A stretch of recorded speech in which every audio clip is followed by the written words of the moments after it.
from Houston, something 90s Hoover. I'm like, yo, do you know it? Like, you mean like Hoover with an A? They're like, no, Hoover. I don't know no difference. What's the It's difference? I'm it's from, man. So in I'm from LA, Detroit. right? Y'all The from street is Detroit? the street is called Hoover, and the urban legend is that someone left LA getting away from some shit that started off in Texas, and then some of the kids got hold of it, and they just took it wherever they went. So the people at school was like banging this shit. And I'm like, yo, first off, you're in the middle of Oklahoma. No one cares. Second off, like, that's like how did y'all even?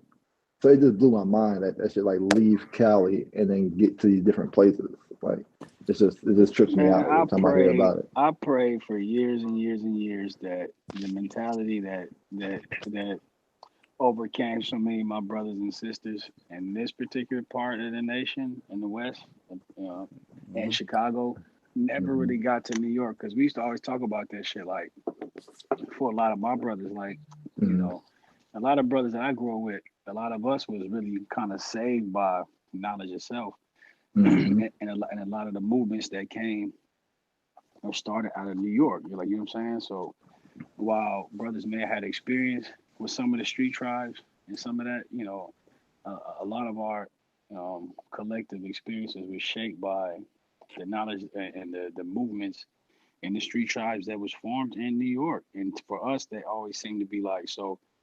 And just and just speaking about the nation of gods and earth, or what's known as the Hmm. 5%ers, like for a lot of us, coming into knowledge was a thing that kind of set niggas apart and it made motherfuckers realize that some of the shit you might have been pursuing under the pretense of a street tribe was kind of wrong and against what was actually Mhm. good for your people. So Mhm. so I pray for the day, bro, that that mentality would never reach New York because we got 508 square miles out here in Right. LA, and it's 324 in Los Angeles proper, the actual city. So when Right. you talk about Manhattan, man, for perspective, that shit is 13 square miles, my nigga. Man, them And niggas is and like Yeah. little. and then so and the old adage in New York is one man's floor is the next man's ceiling. So it's like if we gonna fight over blocks of 100 Right. feet, And 100 feet hmm. from them, imagine. Right. So Yeah. when that shit actually turned into that shit, I was like, man, I remember going back to New York the first time. I guess about 96, 97, 98 is when the gang shit kind of really, really started in New York. Like, you know what I'm saying? But then I remember going back there like 2001, 2002, like, whoa, low key, Mhm. low key shook. Yeah. Like, what the fuck is going on in the heart of Brooklyn where niggas was really, Bloods and Crips? Yep. Really more Bloods then, but Yep. Wow. Yes, Mhm. that's very yeah, true. but it was a trip. It was a trip for sure. Mhm. Like my mom used to say, And this is the thing that fucked me even more to see a lot of the brothers that I knew who were brothers who were deeply rooted within, the movements in New York, like the Nation of Gods and Earths and Hebrew Israelites and shit like that, had converted once they went to prison and shit into actually being 031s and shit like that. So it was a trip, man. It seemed like a lot of brothers even had knowledge itself started really banging brothers I was really close to. So it was just, broke my I, heart. I promise you, to this day, I would never understand. I would never understand it. Like Roy said earlier, he said, "What's the difference, right, between the two Yeah, eras?" what's the difference, bro? But It's like there's even people Latin who will Kings, I fight think over that shit though. That's the Latin shit that's stupid about it. when Latin Kings came into the picture too in New York, that was a big shift change because they didn't get along with either or. So it used to be like it was very scary for a time, Chase. It was. Let me ask you this: the Latin Kings, they're the ones with the 5 point crowns or something like that, or 4 point crown, or something. Five Say is It, again. spicy. it's a five. Okay, I know someone seen my tattoo when I moved down here to Florida, and she was actually from like Connecticut or something, and she asked me, did I know anyone from Latin Kings or was I from I was like I had no idea what she was even talking about, and then she pointed to my tattoo and said, oh, because you have the crown and just a crown with a football, like no, it's just a crown with a football. What I mean, you didn't see the football? Oh no, I just saw the crown. Like, okay, well, so when you say Latin Nigga, Kings, that's the everything first you is a better thing. put gang sign. It's you so better put fucking some shoulder weird. pads on that motherfucker. You Like, better add something, add something to it just to make sure you in the clear, my nigga. Everything is a no, gang sign I nowadays. A nigga could have anything on well him. You look, in a gang, nigga? it was man look. My I nigga will got say a this though. crown with a football, nigga. Bro, Hell no, look, nigga. I man, look, like, put some bro, shade on that motherfucker or something. man, look. But I will say this though. The one thing I was like really like I really learned the world was large is when I moved out of LA and I was able to wear a Florida Maryland's hat. Okay, the original Florida Maryland's hat with the big F on it, and no one even blinked an eye, right? Or an NY hat, no one blinked an eye. Back in LA, you wear those two hats out a certain like radius, everyone's looking at you like, okay, so who's who is this guy or so forth, so forth. So it's like it's a I like you say, Chase. I wish that mentality just.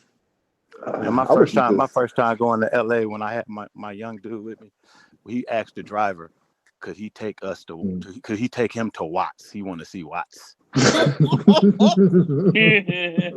like, nigga, you better go up to your room and nigga turn training day on, motherfucker. We ain't got no goddamn Watts. Man, I just never understood why people wanted to do that. Like these places are like tourist attractions.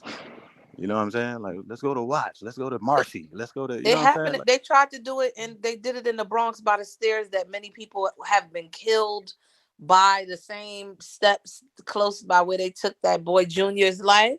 The tourists are now over there posing, and they had the nerve to call it the Joker stairs because they did the latest Joker there. I said these are not the joke. You're a joker if you go over there. They pose by them. They sneak them in. Even to see those people in front of Marcy Projects, like taking family pictures, we know it's the funniest thing. Like, wow, look at you guys by Marcy Projects taking a family photo. This is amazing. Man, crazy. some people are just You know, stupid, man. it's crazy. Our pain always becomes a venue for exploitation, even for us. That's the Right. saddest part, right? You know, we you know, for a lot of times, and this I guess is a whole nother topic, but we end up reinventing the pain for these motherfuckers to exploit. We don't even get a chance to exploit it. It'd be Royce, somebody didn't else you who say gets that gets yesterday? exploited. Did you not say Yeah, that yesterday? That they exact same sell thing? it. They sell us back our culture, and they sell us back our Mm-hmm. trauma.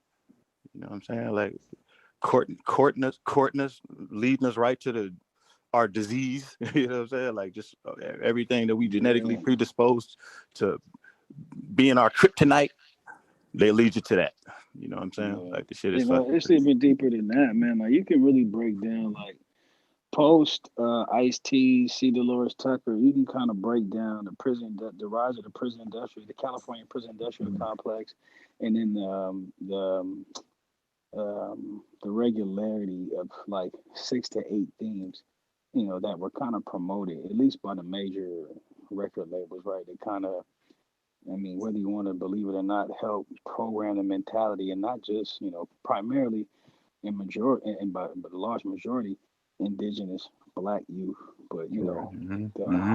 whole generations of people into activity that led them, you know, by just by way the nuances and programming linguistics and the themes, you know, and it necessarily wasn't our fault. Like, you know, we've heard this 1,000 times, like, right, if you give an opportunity to change your family's um, financial standing uh, for one generation to the next by taking a penitentiary chance, and most people would do it.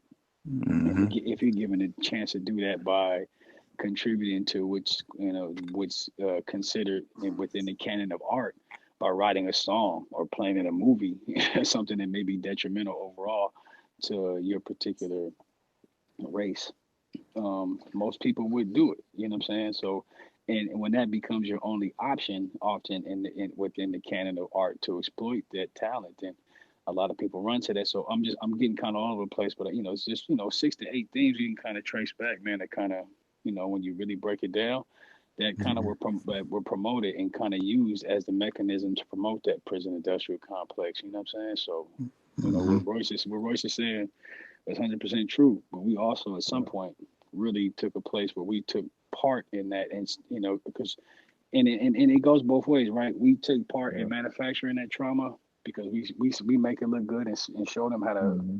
how to actually apply that to other products and sell it to other products outside of what we consider the nuances that drive our quote unquote culture. We do this shit all the time, like, you know, so we guilty too. You know, so we have a level of responsibility for the exploitation, but we don't have the mechanism that can exploit it at the means at the levels that, Right. the system that we constantly talk about. So I agree with Brother Royce when it comes to that shit, man. Yeah, it's an It's true. upside and it's a downside to just anything on that level. You know what I mean? So like when coming in and like at the very beginning, like it's gonna be like that. It's like the world was just taken aback by everything that was us, like the Minister Society movie, the Boys in Mm-hmm. the Hood, all of these things marketed directly to black people, but it was like white people took to it because they were just taken aback. They didn't know. Even us in Detroit, we was fucking intrigued by Cali culture. You know what I mean? Like the Right. six folds jumping up and down, like you know what I mean? All the obligatory Cali things, which you would consider obligatory now. Back then, it Mm-hmm. was just like that shit was just crazy to us.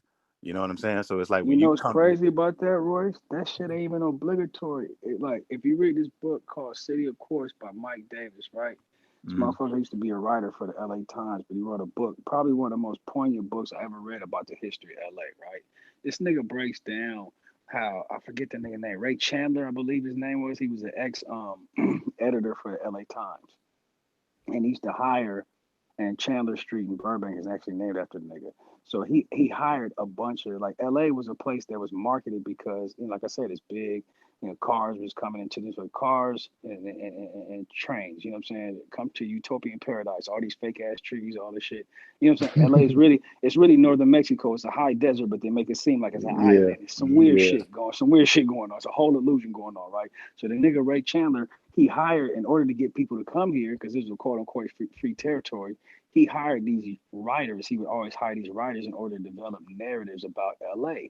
And one of them he hired was this woman named Joan Didion. If you guys know who she is, she was an Eastern, I forget where she's from exactly. I think Europe though. But he hired Joan Didion. She was one of the writers he hired to develop this narrative that was based on the noir. The whole idea that you could, the whole live and die in LA. The whole, Mm-hmm. Yeah. you can get rich in Beverly Hills, but die in Compton, Cowboys, and then that whole narrative's been selling LA for a long time. So even the gangster narrative that was developed as a result of the Ronald Reagan era Mm-hmm. drug Mm-hmm. Attack. conspiracy, Mm-hmm. attack on black communities. That's actually, that's what I'm saying. We have the trauma, right? But we manufacture, we show the shit. John Singleton wrote the movies, God bless them brothers, right? That was based on real trauma and shit that they went through. You know what I'm saying? But once we built that complex, they exploited the shit Mm-hmm. out that Mm-hmm. motherfucker over and created a stereotype that played into some shit that Joan Didion and niggas been using in LA since way before niggas was gangbanging. Yeah, the music is gonna be a reflection of the environment. You Right. know what I'm saying? Every Like time. I feel like every city has that thing like that. Like with Detroit, is Biggie said the pink gators. You know what I'm saying? Like niggas ain't walking around Detroit no damn pink gators. You know what I'm saying? But it's just like that's our obligatory thing. You know what I'm Mm-hmm. saying? Like that I just look at like that. The whole country just kind of looks at it like that's our stamp. You know what I'm saying? New York got Timberlands. You know what I'm saying? Like or whatever, big Averexes or whatever the fuck they was doing back then. But it's like when you first get into the game, the upside is being able to tell your story. And then once you realize that you're being exploited, if you're privy to that information, or if you're fortunate enough to be able to see it, then you start to realize how much of a responsibility that you have. You know what I'm saying, by having a platform. You know what I mean? But it's like nigga, they are Yeah. the labels always been the labels. They're gonna put marketing dollars behind whatever the world is willing to pay top dollar to see. And it's our trauma That's is right. always Mm-hmm. it's always the most valuable shit. Like people, they it's So like I have a uh, question. So, what do you think of NWA and the impact that they had on the culture as far as California gang life, the black experience as a young man in the 80s? And if it was exploited, which I do believe it was exploited, but even within themselves, why what do you think about that? Did it was a negative, positive impact? How do you feel like the legacy of that rap group has what it has done to hip hop culture? it's a great impact on hip hop culture. I can't Yeah. really speak to how the impact that it had on gang culture. I know in Detroit, like we just took it as a bunch of badass kids who was cussing a lot, Mm-hmm. who had attitude, who was saying fuck the Right. police, and they were speaking to like situations that were going on in the hood that were going on in Right. our hoods too. Okay.